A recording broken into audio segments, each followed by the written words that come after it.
Good evening, everyone. I have been asked to take these classes with respect to all those batches, है ना, जितने भी आपके mains के बैचेस वगैरह हैं, तो उसमें जितने भी क्वेश्चंस अभी तक आए हैं पॉलिटी के, ठीक है, हो सकता है बैच वन में पहले पूछ लिया गया, हो सकता है बैच वन में मैंने डिस्कशन भी कर दिया हो सकता है कुछ क्वेश्चंस आपको रिपीटिंग मिले, बट एक साथ सारा क्वेश्चन जितने भी आपसे पूछे गए हैं पॉलिटी के वो हम क्या करेंगे यहाँ पर डिस्कस कर देंगे धीरे धीरे करके। ऑब्वियसली एक साथ तो सारा नहीं हो सकता, तो 5 सवाल 6 सवाल 10 सवाल या जितना भी परमिट करता है टाइम हमें, उसके हिसाब से हम यहाँ पर कंप्लीट करेंगे चीजों को। ठीक है, क्लास का ड्यूरेशन वही 1 घंटे के अराउंड का रहेगा। As you all know I am a medical patient, that's why I not sit more than that. तो लेट्स स्टार्ट विद दिस।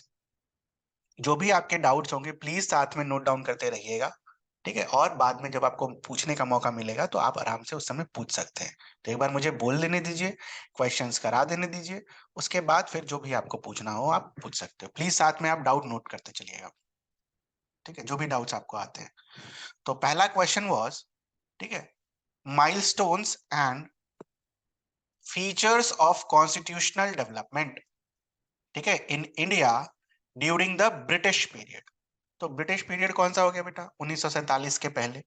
तो जब आपके पास कॉन्स्टिट्यूशनल डेवलपमेंट लिखने के लिए आता है तो बहुत सारी चीजें हुई, तो बहुत सारी चीजें हुई, टाइमलाइन हमें याद रखना होता है। और सारा तो कॉन्स्टिट्यूशनल डेवलपमेंट नहीं लगने बैठ जाएंगे ना बेटा, सारा लिखोगे तो फिर पेपर नहीं कंप्लीट होगा, है ना।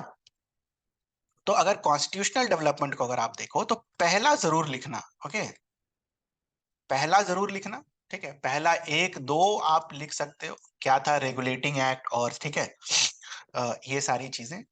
और उसके बाद जो इंपॉर्टेंट डेवलपमेंट्स हैं सारे नहीं लिखने होंगे, ठीक है, जो इंपॉर्टेंट डेवलपमेंट्स हैं 1813 वाला, 1833 वाला, 1858 वाला, ये तो लिखना ही है, ठीक है ना।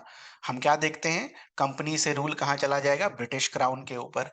उसके बाद 1909, 1919 और जो आपका 1935 के जो कॉन्स्टिट्यूशनल डेवलपमेंट्स हैं ये लिखने, ठीक है। अब चूंकि हम पॉलिटी इतना पढ़ रखे होते हैं कि 1935 के आगे हमारा दिमाग काम करता नहीं है, because government of India act 1935 आपने लास्ट पढ़ा होता है कि नहीं। बट क्या इसके बाद कोई कॉन्स्टिट्यूशनल डेवलपमेंट नहीं हुआ इंडिया में? हाँ बताओ, इसके बाद क्या कोई कॉन्स्टिट्यूशनल डेवलपमेंट नहीं हुआ? बिल्कुल हुआ। आप क्या देखते हो, कॉन्स्टिट्यूशनल नेगोशिएशंस होते हैं, कैबिनेट मिशन प्लान आता है, कॉन्स्टिट्यूएंट असेंबली बनता है। तो constituent assembly is basically what, the part of constitutional development, ठीक है, तो वो लिखना होगा आपको। उसके बाद इंडिया का पार्टीशन होता है, माउंट बेटन प्लान लिखना होगा। बात समझ में आ रही है?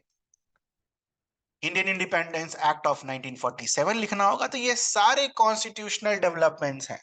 तो हम क्या करते हैं, जो कॉमन मिस्टेक्स हैं कॉपीज में जो देखी गई हैं, हमारा दिमाग यहाँ तो काम करता है, यहाँ भी काम करता है, इसके आगे काम करना बंद हो जाता है। तो और की माइलस्टोन पूछा गया, अब ऐसा नहीं है कि सब के बारे में लिखना शुरू कर देंगे, ठीक है। 1909, ठीक है, क्या लिखेंगे हम? इट पीटी का तो आंसर नहीं है ना बेटा, तो कम्युनल इलेक्टोरेट्स, ठीक है। 1919 क्या इंपॉर्टेंट फीचर है? डायरकी। 1935 क्या इंपॉर्टेंट फीचर है? इंट्रोडक्शन ऑफ फेडरलिज्म, जो कभी अस्तित्व में आया ही नहीं, ठीक है। तो इस तरीके से आपको इनको क्वेश्चंस को आंसर करना है, ये पहला पार्ट, ठीक है।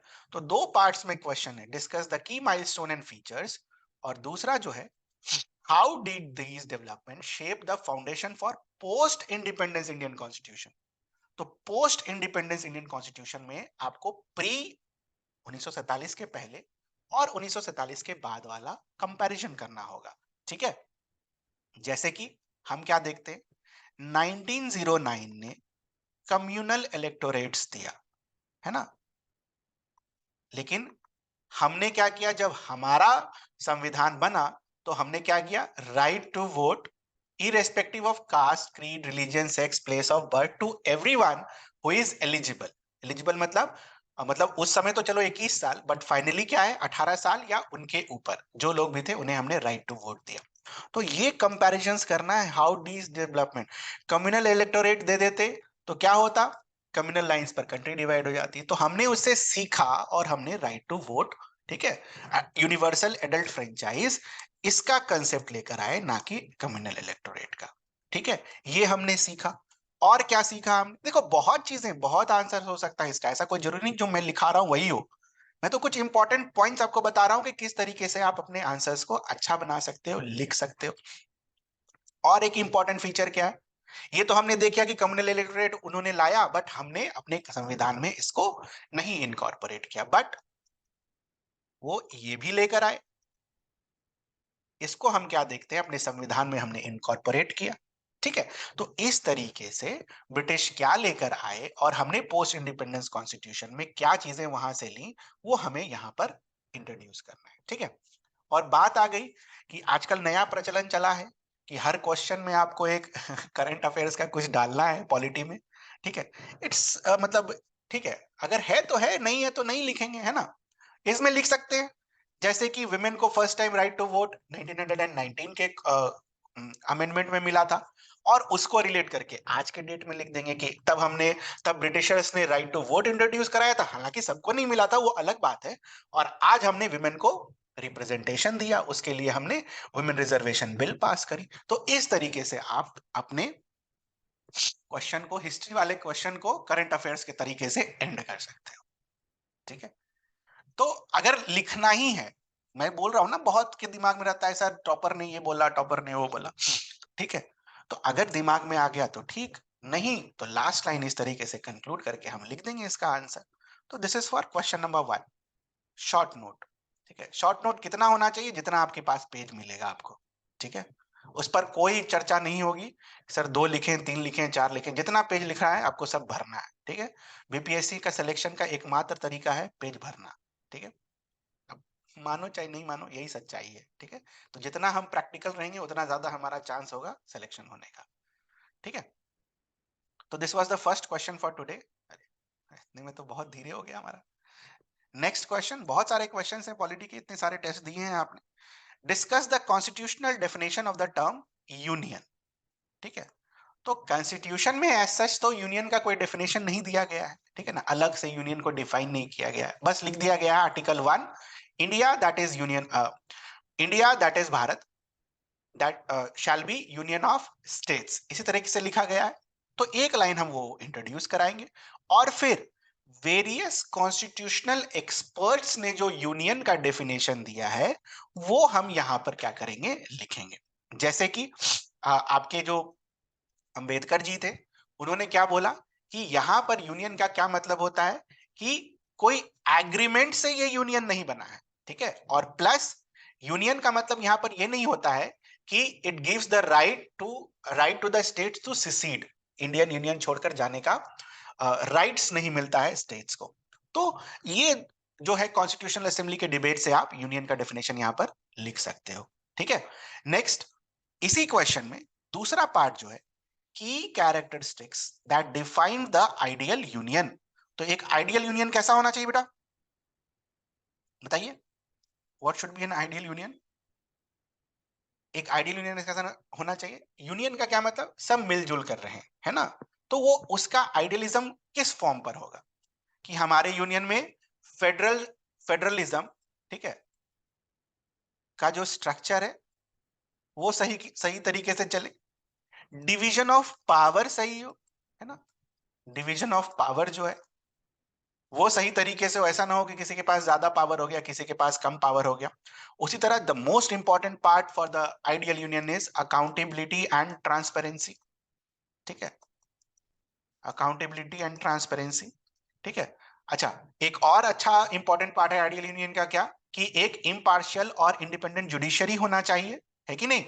मान लीजिए कभी लड़ाई हो गई दो फैक्शन में, ठीक है, स्टेट और सेंटर के बीच में, तो आप उन सारी चीजों को रिजॉल्व कर सको। ठीक है, तो ये एक आइडियल, देखिए आप देखिए, हमारे घर में भी लोग अगर रहते हैं 5-10 लोग, अलग अलग बच्चे ही मान लो घर पर है, तो आपस में तो लड़ते ही हैं, है ना, बट उसका लड़ाई सुलझाने के लिए कौन होता है, पेरेंट्स होता है ना। तो उसी तरह एक आइडियल यूनियन में एक इम्पार्शियल जुडिशरी वगैरह होना चाहिए। ठीक है, जिससे जो अगर लड़ाई झगड़ा होते भी हैं तो उसको इम्पार्शियली क्या किया जाए, सुलझाया जा सके। बाकी ये भी लिख सकते हो, यूनियन में रूल ऑफ लॉ होना चाहिए। ठीक है। उसके बाद जो कॉन्फ्लिक्ट्स वगैरह हो पीसफुली रिजॉल्व होने चाहिए, ठीक है, ये लिख सकते हो। डेमोक्रेटिक गवर्नेंस होना चाहिए, ठीक है। तो जितने भी आपके पॉलिटी के आदर्श वाले चीजें हैं आप सारे यहां पर चाहो तो उसको मेंशन कर सकते हो। The concept of ideal union, ठीक है। क्लियर है ये चीज? चलिए, तो दी हो गया आपका 1 का बी। नेक्स्ट, मुझे जो स्लाइड्स मिली है वहां से मैं उसी ऑर्डर में जा रहा हूं। हो सकता है किसी के लिए ये क्वेश्चंस रिपीट हो गए हो और किसी के लिए ये क्वेश्चंस नए हो, ठीक है। तो हो सकता है ऐसा हो, ठीक है। पिछले 2 3 4 बैचेस को मिलाकर मुझे ये क्वेश्चंस दिए गए हैं ताकि एक साथ सारे पॉलिटिकल क्वेश्चंस का हम डिस्कशन कर लें। Okay, next is discuss the importance and objectives of preamble of Indian constitution, ठीक है। तो जब प्रियम्बल के बारे में बात आती है तो आपको क्वेश्चन को ब्रेक करना है, ठीक है। अच्छा, एक चीज और है, एंड मीन्स का आंसर राइटिंग वक्त you have to break the question, okay. तो ब्रेक द क्वेश्चंस में अगर आप देखो preamble of the Indian constitution, इसके ऊपर हम क्या करेंगे, 2 लाइन का इंट्रोडक्शन लिखेंगे, ठीक है। क्या प्रियम्बल का क्या मतलब होता है, preface to the constitution. Preamble क्या बेसिकली बताता है, पूरा किताब अगर है तो उस किताब के अंदर, ठीक है, क्या क्या चीजें हमने कहानी कही होगी वो छोटे फॉर्म में आपको प्रियम्बल बताता है। तो it's a preface to the constitution, okay. उसके बाद प्रियम्बल का इंपॉर्टेंस और प्रियम्बल के ऑब्जेक्टिव्स, ठीक है। तो what is the importance of preamble? Importance में दो अच्छी बातें लिख, हम यहां पर क्या लिख सकते हैं कि से फॉर एग्जांपल अगर मान लो किसी को कोई पूरा किताब नहीं पढ़ना है, पूरा कॉन्स्टिट्यूशन नहीं पढ़ रहा है, तो अगर हम प्रियम्बल को पढ़ लें तो हमें उस कॉन्स्टिट्यूशन का जो बेसिक इथोस है, ठीक है, बेसिक टेनेट्स, ठीक है, वो हमें पता चल जाएंगे, ठीक है, बिना पूरा किताब पढ़े हुए। दूसरा चीज प्रियम्बल के बारे में क्या इंपॉर्टेंट है कि प्रियम्बल, खासकर preamble to the Indian constitution, तो preamble to the Indian constitution basically unravels the minds of, ठीक है, माइंड्स ऑफ कॉन्स्टिट्यूशनल मेकर्स। उनके दिमाग में क्या चल रहा था, उनका दिमाग पढ़ने के लिए हम प्रियम्बल को यूज कर सकते हैं, ठीक है। और साथ ही साथ जब जुडिशरी का जजमेंट आ ही गया है तो प्रियम्बल का इंपॉर्टेंस और इसलिए उन्होंने अपने जजमेंट के थ्रू इस तरीके से बढ़ा दिया है कि preamble can be used in conjunction with, not independently. Preamble can be used in conjunction with other parts of the constitution in order to arrive at a judgment, ठीक है। तो जैसे फॉर एग्जांपल किसी कॉन्स्टिट्यूशन के किसी part में ambiguity है तो उसको प्रियम्बल के थ्रू हम क्या कर सकते हैं, सुलझा सकते हैं when it goes to the court of law in supreme court, ठीक है। तो ये कुछ चीजें आप प्रियम्बल का इतना इंपॉर्टेंस देख रहे हो आप। प्रियम्बल मतलब कॉन्स्टिट्यूशन के किसी पार्ट में अगर कुछ अल्ट्रा वायरस है या एम्बिग्यूटी है उसको सुलझाने में भी हेल्प कर सकता है according to supreme court of India, ठीक है। Next is objectives. तो प्रियम्बल के काफी सारे ऑब्जेक्टिव्स हैं बेटा, वो सब लिख लेना। Justice of social, economical, political, liberty of thought expression, belief, faith and worship, ठीक है। इट ऑल्सो ऑब्जेक्टिव्स में ये भी बताता है कि इंडिया जो है सोवरेन सोशल डेमोक्रेटिक रिपब्लिक है। और क्या बताता है प्रियम्बल के ऑब्जेक्टिव्स में कि किस दिन हमने अपने संविधान को अडॉप्ट एनैक्ट किया था। तो ये सारी पार्ट्स आप प्रियम्बल के ऑब्जेक्टिव्स में लिख सकते हो, ठीक है। नेक्स्ट क्वेश्चन, सी 1 का सी, सब मिलेगा आप। अरे आप नोट भी कर रहे हैं?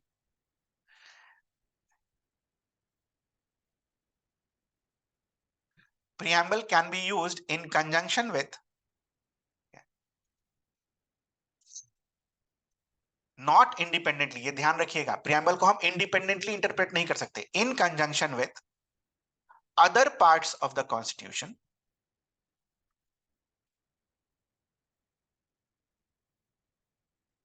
टू रिजॉल्व एन एम्बिग्यूटी,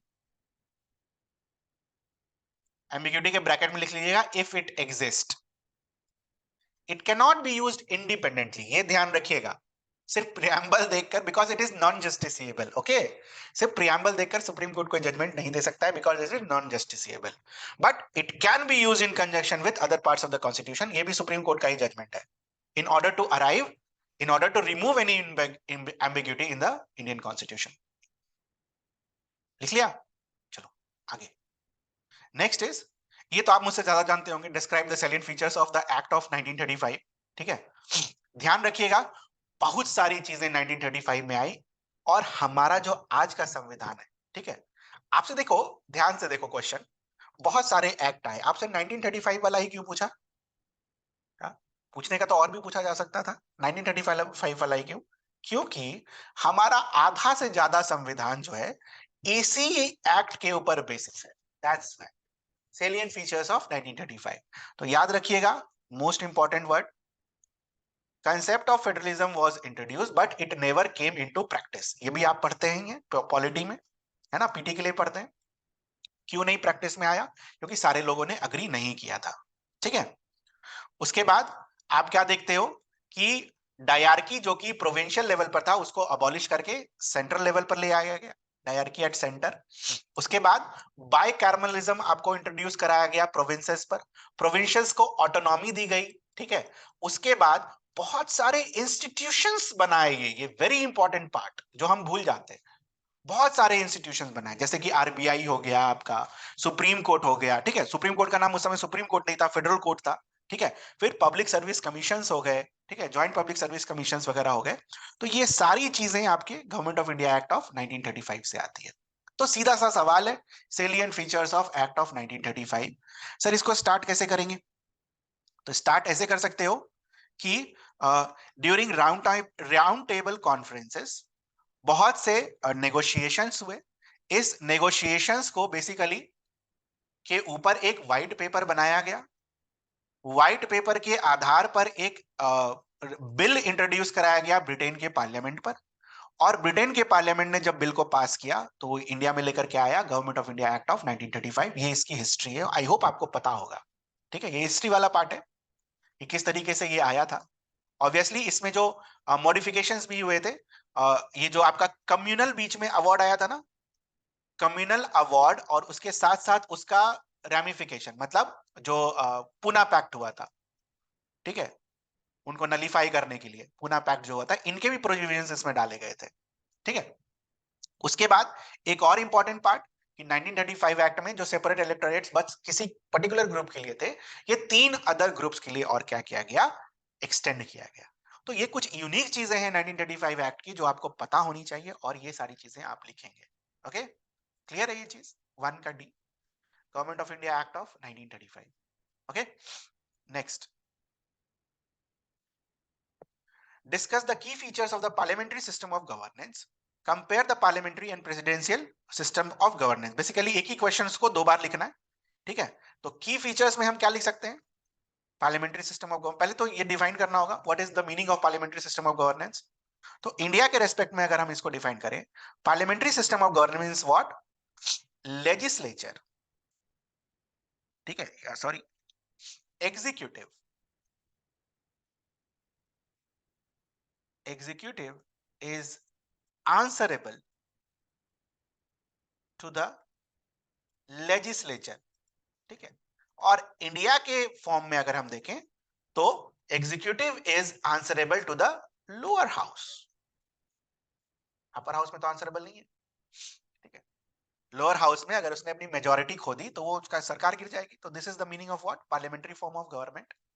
ठीक है, this is the basic meaning. Okay, civils में भी ये क्वेश्चन आया था, पार्लियामेंट्री फॉर्म ऑफ गवर्नमेंट क्या होता है? तो this is the basic meaning, executive is answer to the lower house और लोकसभा ना। और इसके कुछ फीचर्स होते हैं पार्लियामेंट्री फॉर्म ऑफ गवर्नमेंट के, जैसे कि हेड, जो आपके हेड ऑफ गवर्नमेंट होंगे वो कौन होंगे? इलेक्टेड होंगे। ठीक है, उसके बाद there will be a close relationship between legislature and executive.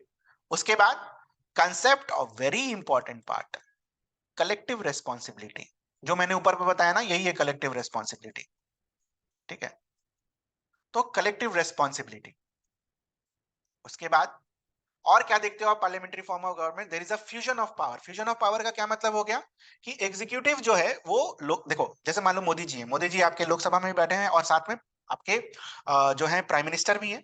तो this is what fusion of power है, लेजिस्लेचर और जो आपका executive, it is not completely separated, complete demarcation नहीं होता है यहाँ पर। ठीक है, उसके बाद किसी भी पार्लियामेंट्री फॉर्म ऑफ गवर्नमेंट का एक कंप्लीट टेन्योर भी नहीं होता है, डिफाइन करते हैं 5 साल, but it is what? Till then you enjoy the majority या confidence in the lower house. जब तक आपको कॉन्फिडेंस है लोअर हाउस का, तब तक आप गवर्नमेंट में रहते हो, तो उसके बाद तो ओके, टाटा बाय बाय। ठीक है। उसके बाद पार्लियामेंट्री सिस्टम ऑफ गवर्नमेंट में हम और क्या देते हैं, there is an existence of cabinet system. ठीक है। कैबिनेट लोग होते हैं, ठीक है, कुछ लोग होते हैं, बहुत सारे मंत्री होते हैं। उस मंत्री में से कुछ इंपॉर्टेंट पोर्टफोलियोज को के जो मंत्री होते हैं उसे हम क्या बुलाते हैं, कैबिनेट मिनिस्टर्स। तो cabinet system is also part of what, parliamentary form of government. Next जो पार्ट है इसका, की फीचर्स हमने डिफाइन कर लिया, उसके बाद की फीचर्स लिख लिया इसका। No no no, why you can not, मत नहीं टच करिएगा, मत टच करिएगा प्रेसिडेंशियल फॉर्म ऑफ गवर्नमेंट, क्योंकि वो पूछा नहीं है। ठीक है। बस डिफाइन कीजिए, क्योंकि लिखने के लिए बहुत है बेटा। जिस क्वेश्चन में लिखने के लिए ना हो ना, उस क्वेश्चन में आप कर लेना, प्रेसिडेंशियल सिस्टम भी लिख देना एक दो लाइन। बट जिस क्वेश्चन में लिखने के लिए पहले से बहुत है, ठीक है, अभी कंपैरिजन में एक दो पेज आप लिख देंगे, ठीक है, उसके लिए अलग से प्रेसिडेंशियल फॉर्म यहाँ लिखने की जरूरत नहीं है। ठीक है।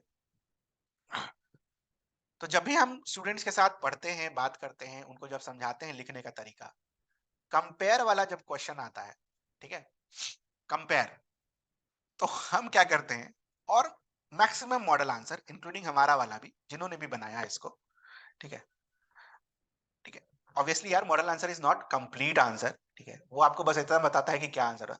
कंपैरिजन का मतलब होता है बेटा difference as well as similarities. ये तो दिमाग में डाल लो। इसी एस्पेक्ट पर आप लोग मात खा जाते हैं। ठीक है। अगर कंपेयर की जगह डिफरेंशिएट वर्ड यूज कर रहा होता, तो बस हम डिफरेंस लिखते। ठीक है। बट जब कंपेयर बोला है तो कुछ सिमिलैरिटीज भी लिखेंगे, नहीं पता है तो जोड़ ऐड घटाव करके तोड़ के किसी भी तरह सिमिलैरिटी लिखेंगे, लेकिन लिखेंगे। ठीक है। कैसे लिखेंगे वो सीख लेंगे। ठीक है। तो डिफरेंसेस से ही हम सिमिलैरिटी लिखेंगे। ठीक है। तो डिफरेंसेस के लिए अगर आप जाओ, तो आप वहां पर यहां पर अकाउंटेबिलिटी के टर्म्स में क्या देखते हो, कि जो एग्जीक्यूटिव होता है that is responsible to legislature, but वहां पर प्रेसिडेंट जो होता है, ठीक है, वो इलेक्ट होकर आया होता है, तो वो लोअर हाउस के लिए कोई भी, he is not accountable to lower house. ठीक है। फिर एग्जीक्यूटिव का सिलेक्शन यहाँ कहां से होता है, लेजिस्लेचर से ही लोग बनते हैं एग्जीक्यूटिव। यहाँ पर प्रेसिडेंट के पास पूरा पावर रहता है, वो किसी को भी अपना मंत्री और ये सब बना सकता है। ठीक है। डिफेंस सेक्रेटरी वगैरह बना सकता है। उसके बाद डिसोल्यूशन ऑफ लोअर हाउस। ठीक है। पार्लियामेंट्री फॉर्म ऑफ गवर्नमेंट में आप क्या देखोगे कि वो प्राइम मिनिस्टर ने रिजाइन किया तो पूरा लोअर हाउस चला गया। यहाँ पर वैसा नहीं है, प्रेसिडेंट और लोअर हाउस दोनों अलग अलग है। ठीक है। उसके बाद tenure, it's a complete tenure of 5 years. और यहाँ पर टेन्योर जो होगा वो क्या होगा, कि जब तक कॉन्फिडेंस है आपको लोअर हाउस का, तब तक आपका टेन्योर रहेगा, वरना सरकार गिर जाएगी। ठीक है।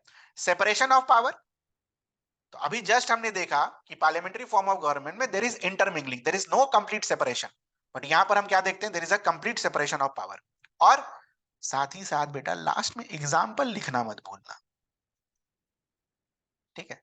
तो यूनाइटेड किंगडम और इंडिया, यहां पर हम यूएस का एग्जाम्पल लिख सकते हैं। तो ये तो हो गया हमारा डिफरेंस। अब सिमिलैरिटीज क्या लिखेंगे, हम तो पढ़ के जाते नहीं सिमिलैरिटीज क्या है दोनों के बीच में। फिर क्या लिखेंगे, बना के लिख देंगे ना बेटा, कि यहां पर भी गवर्नमेंट का हेड होता है, वहां पर भी गवर्नमेंट का हेड होता है।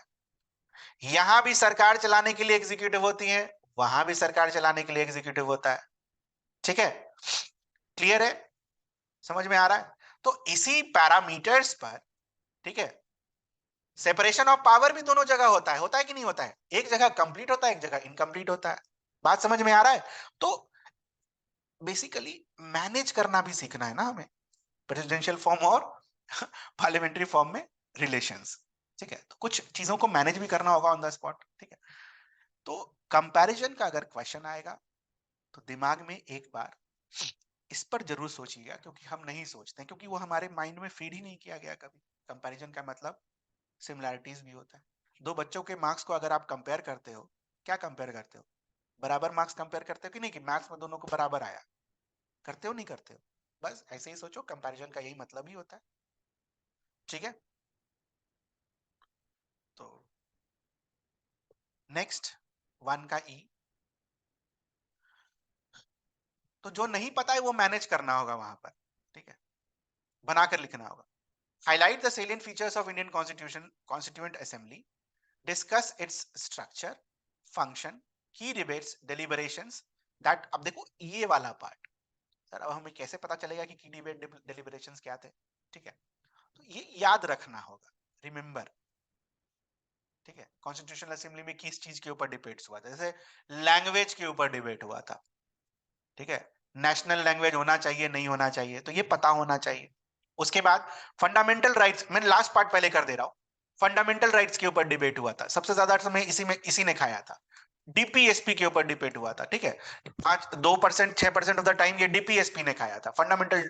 ठीक है, तो फंडामेंटल राइट्स और फंडामेंट जो directive principle of state policy है, इस पे ऊपर बहुत ज्यादा डिस्कशंस हुए थे, तो ये पता होना चाहिए, तब हम लिख पाएंगे।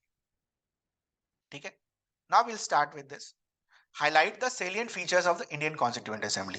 तो इंडियन कॉन्स्टिट्यूएंट असेंबली को अगर आपको बोलना है तो आप लिखिए इसको कि इंडियन कॉन्स्टिट्यूएंट असेंबली क्या था? एक कॉन्स्टिट्यूशन मेकिंग बॉडी था जो कि ब्रिटिश काल में बनाया गया था, ताकि इंडिया जो है इंडिपेंडेंट होने के बाद अपना एक संविधान पास में रखे। ठीक है, now when it comes to salient features, तो सेलिएंट फीचर्स में कॉन्स्टिट्यूएंट असेंबली के आप ये लिखिए कि कैसे बना था ये। ठीक है, कैसे बना था? ठीक है, तो हम क्या देखते हैं कि ये कैसे बना था बेटा? It was not directly elected, it was a indirectly elected body. ठीक है, तो ये सारी चीजें आपको पता होनी चाहिए, बिना हिस्ट्री के आप नहीं लिख पाएंगे। Next is discuss its structure. तो स्ट्रक्चर जब हम लिखेंगे तो स्ट्रक्चर का यहां पर एक हेड पॉइंट देंगे, और स्ट्रक्चर के अंदर फिर लिखना शुरू करेंगे कि लोग कैसे आए, इनडायरेक्टली इलेक्ट होकर आए। उसके बाद there was various committees, major committees and minor committees under various leaders. ठीक है, तो ये आपका बेसिकली कॉन्स्टिट्यूएंट असेंबली का एक स्ट्रक्चर हो गया। उसके बाद कॉन्स्टिट्यूएंट असेंबली का function, very important function. What are the two functions of constituent assembly? बताइए, दिमाग में चल रहा होगा तो कम से कम दिमाग चलाइए। अगर आपने ये दो फंक्शंस लिखे हैं तो इसका मतलब कंप्लीट आंसर लिखा होगा आपने। What are the two important functions of constituent assembly? तो कॉन्स्टिट्यूएंट असेंबली का एक फंक्शन तो नाम में ही छुपा है, कॉन्स्टिट्यूशन मेकिंग, और दूसरा मेकिंग लॉ। याद रखेंगे। ठीक है, लॉ मेकिंग का भी इनको फंक्शन मिला। ठीक है, जब तक पहला इलेक्शन नहीं हुआ। हम याद करते हैं ना, रटते हैं ना पीटी में, कि जब कॉन्स्टिट्यूशन मेकिंग वाला फंक्शन होता था तो राजेंद्र प्रसाद प्रिसाइड करते थे। ठीक है, और जब लॉ मेकिंग वाला काम हो रहा होता था तो आपके जो जीवी मावलंकर हैं वो प्रिसाइड करते थे। ठीक है, this were the two main functions of the constituent assembly at that moment of time. बाकी तो आप लिख ही सकते हो ना यार, डिबेट करना। ठीक है, लोगों के समक्ष बातें पहुंचाना कि ये डिबेट चल रहे हैं कॉन्स्टिट्यूशन में। ठीक है, तो ये सारी चीजें आप यहाँ पर लिख सकते हो कॉन्स्टिट्यूशन मेकिंग में, बट अलग अलग लिखना है, तो ये दो मेजर इंपॉर्टेंट फंक्शंस थे इसके। ठीक है, की डिबेट डिलिब्रेशंस ऑलरेडी हमने यहाँ पर आपको लास्ट में बता दिया। Next, also explain the criticisms of Indian constitution. अलग से पूछ दिया यार, इंडियन कॉन्स्टिट्यूशन का क्रिटिसिज्म। पूरा क्वेश्चन कॉन्स्टिट्यूएंट असेंबली पर था, लास्ट में इंडियन कॉन्स्टिट्यूशन पूछ दिया। ठीक है, तो मेरे हिसाब से थोड़ा सा क्वेश्चंस चेंज होना चाहिए था, यहाँ पे कॉन्स्टिट्यूएंट असेंबली पूछना चाहिए था, क्रिटिसिज्म ऑफ कॉन्स्टिट्यूएंट असेंबली। तो ऐसा करते हैं, दोनों कर लेते हैं। कॉन्स्टिट्यूएंट असेंबली का क्या क्रिटिसिज्म है? It was dominated by legal luminaries, मतलब मैक्सिमम लोग लॉयर थे। तो इसका मतलब क्या हुआ कि अ, जो different sections of society, engineers, doctors, इनका रिप्रेजेंटेशन क्या था? कम था। ठीक है, तो आप क्या देखते हो, जिसके कारण अगर आपको ओरिजिनल संविधान दे दिया जाए पढ़ने, तो हम कभी नहीं पढ़ पाएंगे, क्योंकि उसका लैंग्वेज ही इतना टिपिकल है। ठीक है, तो एक इंपॉर्टेंट क्रिटिसिज्म जो आप यहाँ पर भी लिख सकते हो, और इंडियन कॉन्स्टिट्यूशन में तो लिख ही सकते हो, it's very bulky because of the presence of legal independence. ठीक है, उसके बाद असेंबली का दूसरा क्रिटिसिज्म क्या था? Lower representation of women. Women का रिप्रेजेंटेशन बहुत कम था, मतलब शायद 15 या 16 विमेन थी वहां पर। तो it's very very less as compare to law making. आप पूरे 50% ऑफ द जनता जो है, 50% of the female representation is given to only 15 to 16 candidates. ठीक है, तो उनके आइडियाज वगैरह यहाँ पर मिसिंग है। ठीक है, तो ये कॉन्स्टिट्यूएंट असेंबली के जो है आपके जो है ये क्रिटिसिजम्स वगैरह हो गया। ठीक है, लेकिन आपसे तो इंडियन कॉन्स्टिट्यूशन का क्रिटिसिज्म पूछा है, तो इंडियन कॉन्स्टिट्यूशन का क्रिटिसिज्म आप लिख लीजिए बल्कि इन नेचर, ठीक है। लैंग्वेज जो है वो बहुत भारी भरकम है, ठीक है। तो ये दो चीजें आप यहाँ पर लिख सकते हो, ठीक है। और बाकी चीजें जो है बुक में ऑलरेडी दे रखी हैं, तो वहां से नोट डाउन करके इसको लिख लेना, डायरेक्ट लिखा हुआ ही है, ठीक है। अच्छा हाँ, एक चीज और, स्ट्रक्चर में और फंक्शंस में एक ध्यान रखना, it was a system of open debate, सब कोई पार्टिसिपेट कर सकता है, ठीक है। सब कोई का मतलब even that key debates and deliberations were given to the people also, कि आप अपनी राय दीजिए, ठीक है। तो people participated, तो ये debates और deliberations वाले पार्ट में ऐड कर लीजिएगा, ठीक है। क्लियर है ये चीज?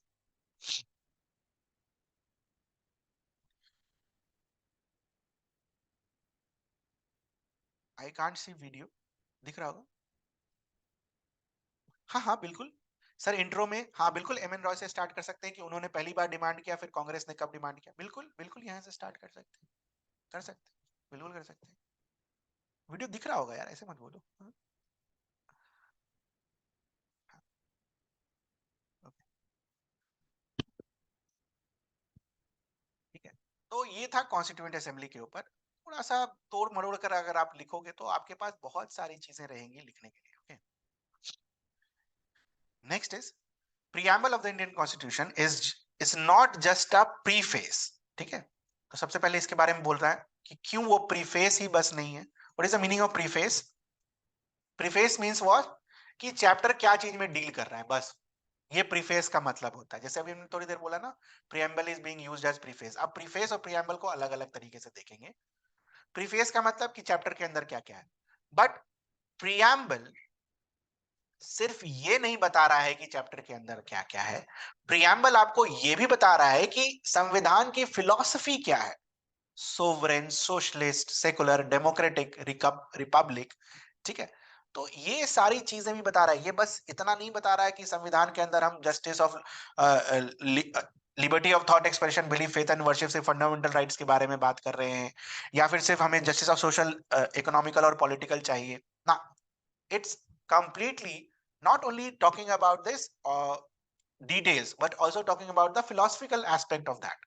तो it's not just a preface, preface तो है ही बट सिर्फ प्रीफेस तक ही सीमित नहीं है, उसके आगे बट अ फिलोसफिकल की that unlocks the foundational principle of republic, ठीक है। तो यहां पर आपको ये पता होना चाहिए कि what is the foundational principle of republic, ठीक है। तो what is the foundational principle of Republic? वही चीज, democracy, accountability, transparency, justice, social justice, ठीक है, लिबर्टी, इंटीग्रिटी, ठीक है। जितने भी वो वर्ड्स है ना, वो सारे फाउंडेशनल प्रिंसिपल ऑफ रिपब्लिक है। अपना दिमाग एक्स्ट्रा हमें नहीं खर्चा करना उसके बाद, ठीक है। तो हम लिखेंगे बस, किताब के बारे में नहीं बता रहा, बस रिपब्लिक के प्रिंसिपल्स के बारे में भी हमें बता रहा है, ठीक है। तो ये this will be the first part. Second part, discuss the evolution of the preamble, tracing the constitutional historical antecedents that led to its adoption. तो हमें यह देखना है यहां पर कि हमारा जो प्रियम्बल है किस तरीके से इवॉल्व हुआ, ठीक है। तो प्रियम्बल का जो इवोल्यूशन है, it started with what, historical aspect. अगर आप देखो, दो एस्पेक्ट पूछा ना, हिस्टोरिकल और कॉन्स्टिट्यूशनल। इस पार्ट में रिपीट कर दूंगा। हिस्टोरिकल पर्सपेक्टिव अगर आप देखो प्रियम्बल का, तो हिस्टोरिकल पर्सपेक्टिव में आप क्या लिख सकते हो कि कॉन्स्टिट्यूशनल असेंबली में इन्होंने जो ऑब्जेक्टिव रिजोल्यूशन डाला था हमारे लीडर ने, जवाहरलाल नेहरू ने, वही आगे चलकर क्या बनता है हमारा प्रियम्बल।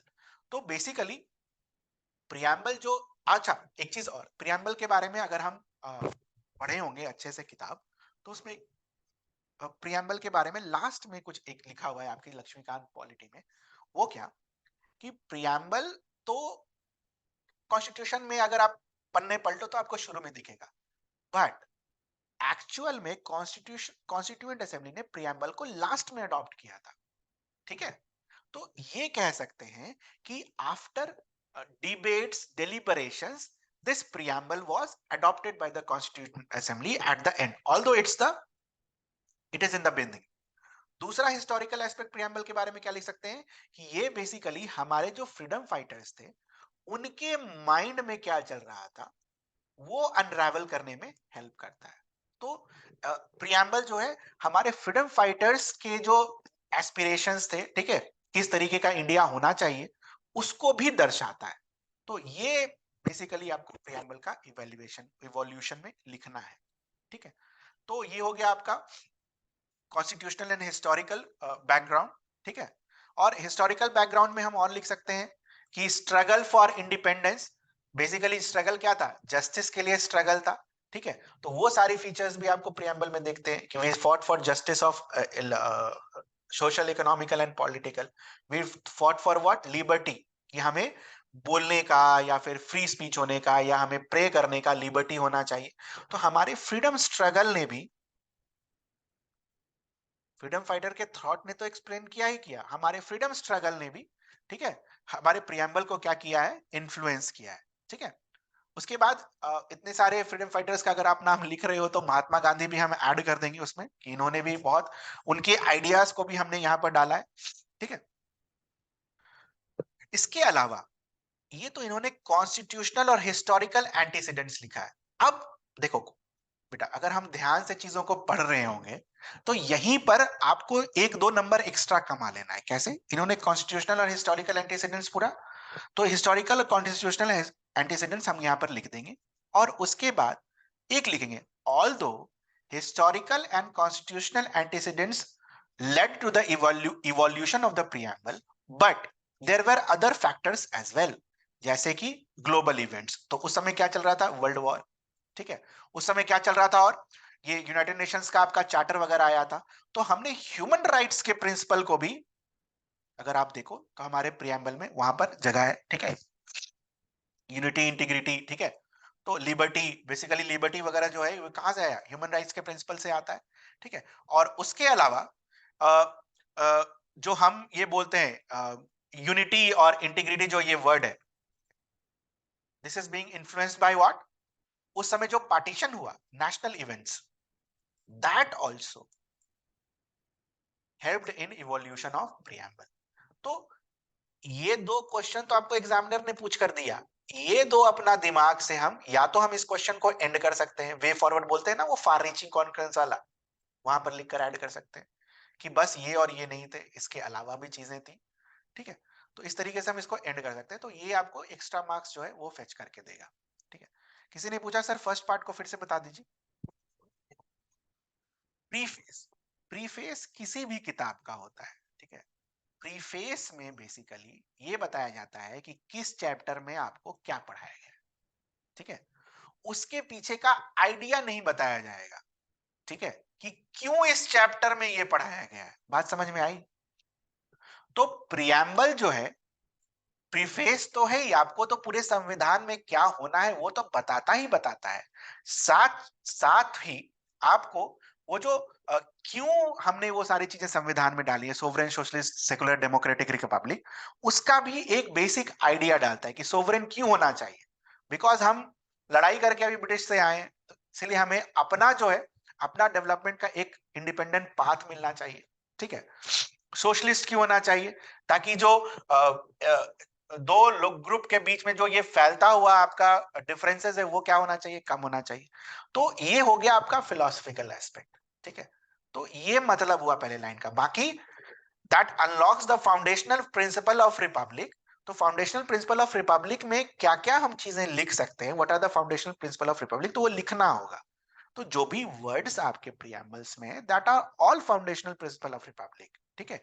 यूनिटी, इंटीग्रिटी, जस्टिस, ठीक है, लिबर्टी, इसके बाद sovereignty, socialism, these are all basically foundational principle of republic, ठीक है। नहीं होता तो एक बार रिपब्लिक को डिफाइन भी कर दीजिएगा।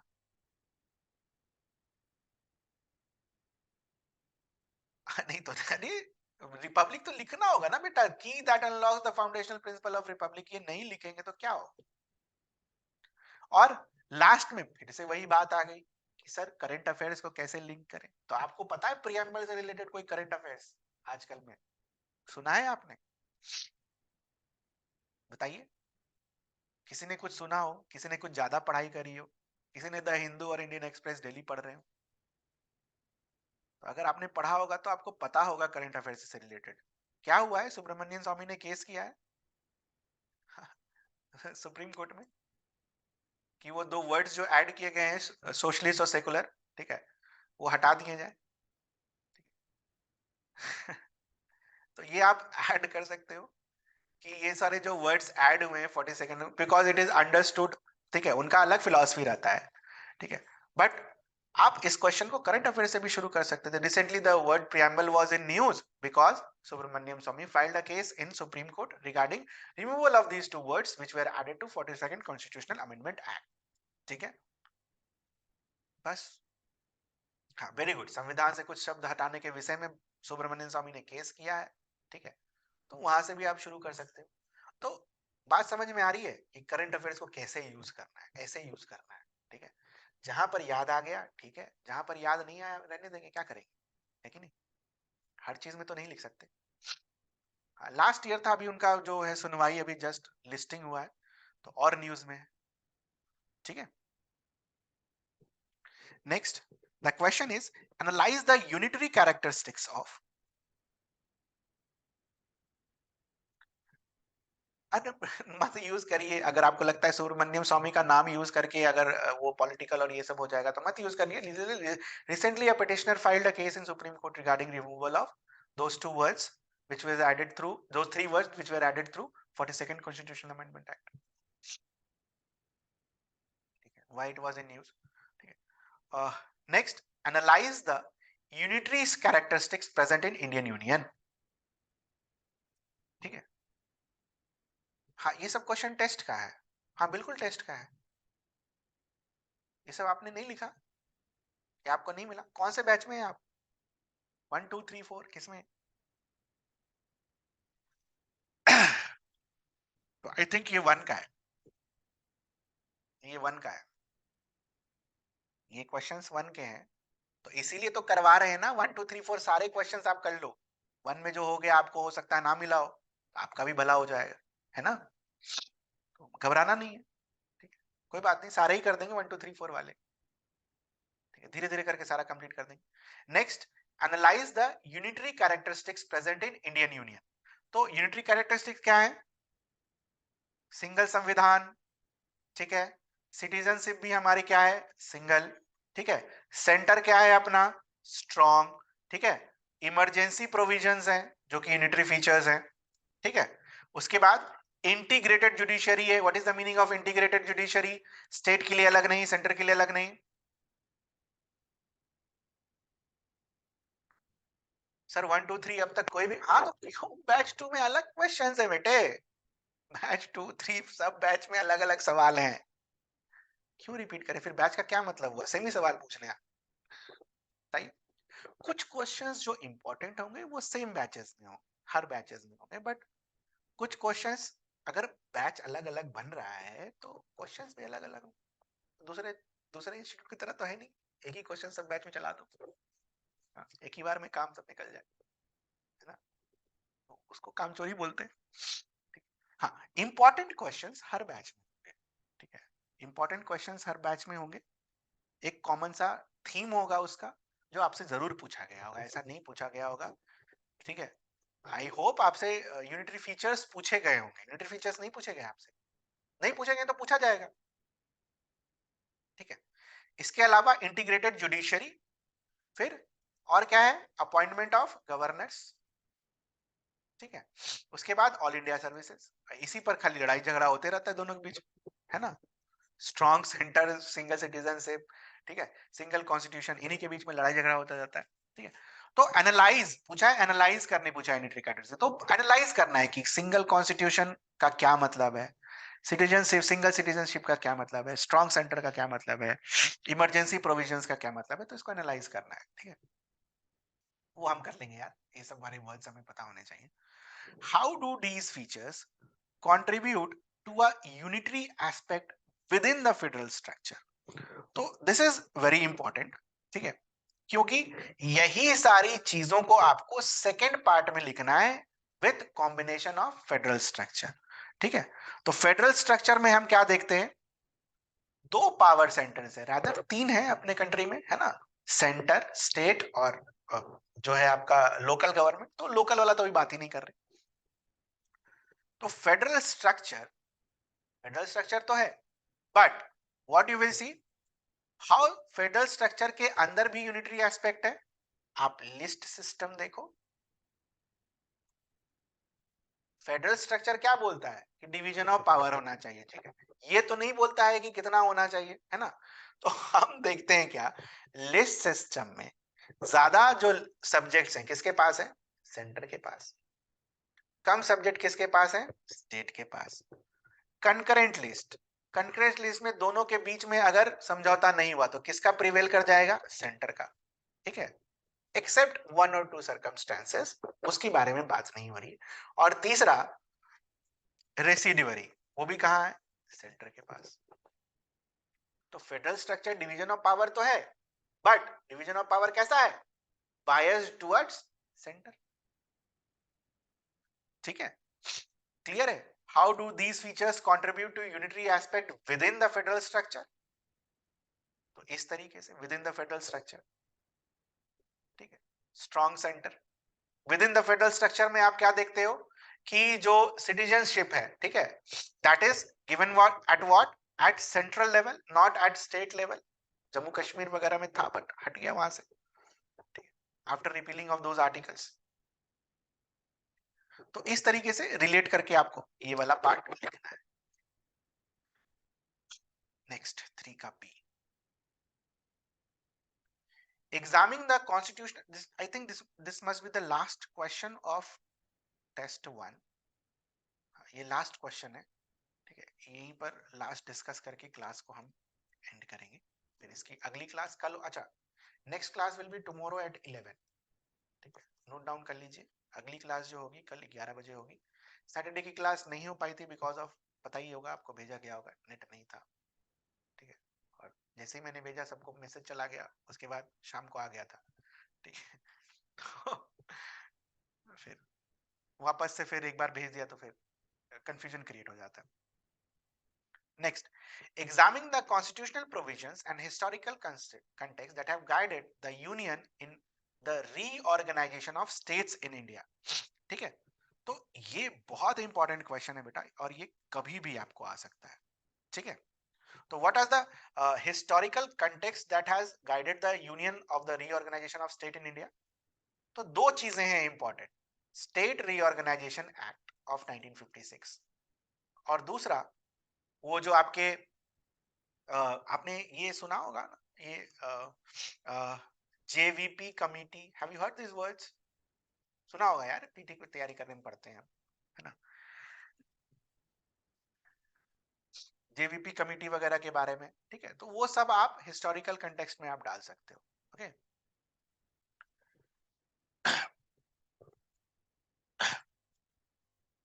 Examining the constitutional provisions with respect to reorganisation of states in India.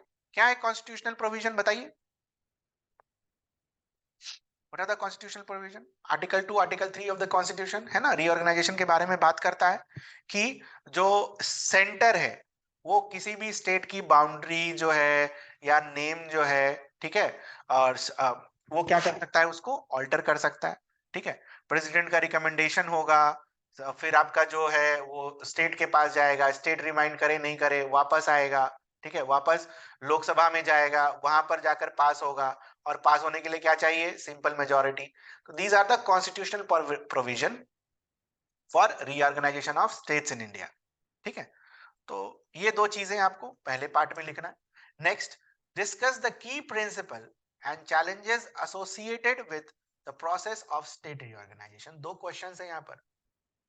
What were the key principles on which state organization was reorganization were done?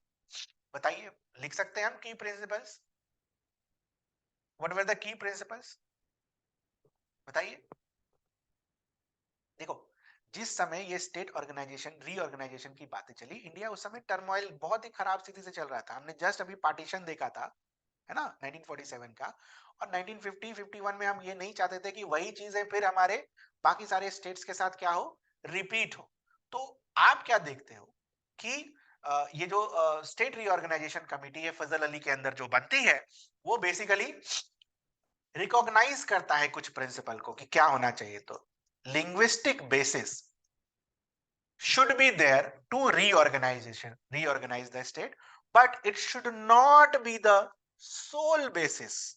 फजल अली ये बोलकर गए, लैंग्वेज के आधार पर आप स्टेट बनाइए बस, बट लेकिन सिर्फ और सिर्फ लैंग्वेज के आधार पर स्टेट मत बनाइए।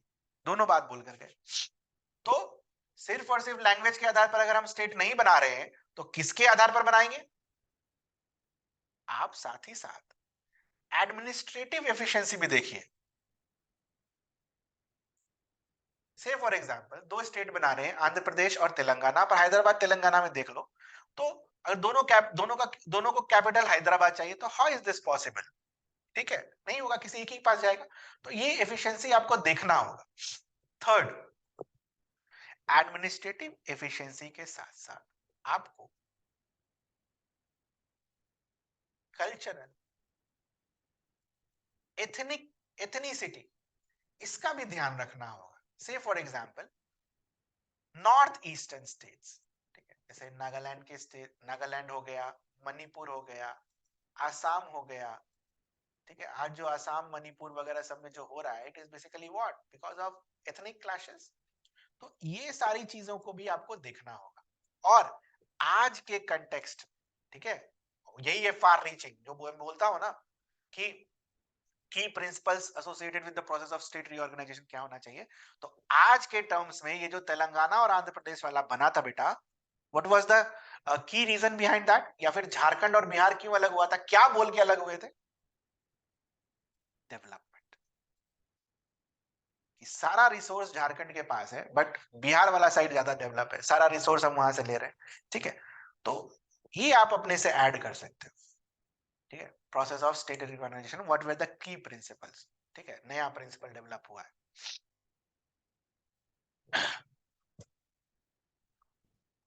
Next, challenges associated with the process of reorganisation. तो चैलेंजेस तो बहुत हैं, एक पार्टी बोलेगी दूसरा पार्टी मना करेगा, ठीक है। उसके बाद अगर आपने दो स्टेट बना दिया, ऐसे ही पानी के ऊपर बवाल है, इंटरस्टेट वाटर डिस्प्यूट होगा, पॉलिटिकल पार्टीज भिड़ जाएंगी आपस में, ठीक है। तो यहाँ पर लिख सकते हो आप, सबको खुश नहीं रख सकते, ठीक है, ठीक है। उसके बाद चैलेंजेस और क्या है? इकोनॉमिक डिस्पैरिटीज भी एक चैलेंजेस है, ठीक है। क्या है इकोनॉमिक डिस्पैरिटी का मतलब? स्टेट को आप डिवाइड कर रहे हो और आपने क्या किया, सारा का सारा रिसोर्स है किसी पर्टिकुलर स्टेट को दे दिया, ठीक है। तो this is also a challenge, कोई अपने हाथ से अपना रिसोर्स नहीं जाने देना चाहेगा, ठीक है। तो economic disparity and resource allocation. उसके बाद सोशल अनरेस्ट भी फैल सकता है ना। कुछ लोग चाहेंगे नहीं हमें बिहार में रहना है, कुछ लोग चाहेंगे नहीं हमें झारखंड में रहना है, ठीक है। आज तो काफी लोग चाहते हैं झारखंड में रहना, for the obvious reasons, just kidding, ठीक है। तो ये सारे चैलेंजेस हैं, ठीक ना, with respect to what, with respect to these process of state reorganization। तो आप इस तरीके से लिख सकते हो। अच्छा, स्टेट रीऑर्गेनाइजेशन के ऊपर जो क्वेश्चन है, आप इसको स्टार्ट इस तरीके से कर सकते थे कि इंडिया जब डिवाइड हुआ तो उसका पॉलिटिकल फीचर्स अलग था, ठीक है, पॉलिटिकल बाउंड्रीज अलग थी, ठीक है। और पॉलिटिकल बाउंड्रीज जो बनाई गई वो बेसिकली एक रूम में बनाया गया। तो in order to consolidate those, हमने क्या किया, over the period of time, है ना, हमने एक साथ तो 26-28 स्टेट नहीं बना दिया ना बेटा, हमने over the period of time चीजों को यहाँ पर देखा है। साथ ही साथ अगर आपको इसमें करंट अफेयर्स डालना हो तो जम्मू कश्मीर वाला डाल सकते हैं, वहां पर भी रीऑर्गेनाइजेशन हुआ ना, दो को हमने पहले स्टेट था, अब क्या बना दिया, यूनियन टेरिटरी, ठीक है। तो जम्मू कश्मीर का एक एग्जांपल से देखकर आप एंड कर सकते हो या स्टार्ट कर सकते हो, ताकि आपका करंट वाला पार्ट भी यहाँ पर आ जाए। रिसेंटली जम्मू कश्मीर का स्टेट रीऑर्गेनाइजेशन हुआ, ठीक है, जिसमें उसका जो स्टेटस है वो घटा दिया गया, ड्यू टू रीजन कुछ भी हो, but due to certain reason, ठीक है। सो इतना काफी है, 5 सवाल वो, 2A 2B, 2 सवाल वो, 5 2 7 2 9 सवाल आज के लिए, ठीक है। किसी को कुछ पूछना हो तो बताओ, गला बहुत दर्द हो रहा है, तबीयत खराब है, सर्दी हो गई, कुछ रह गया हो इसमें? किसी के लिए?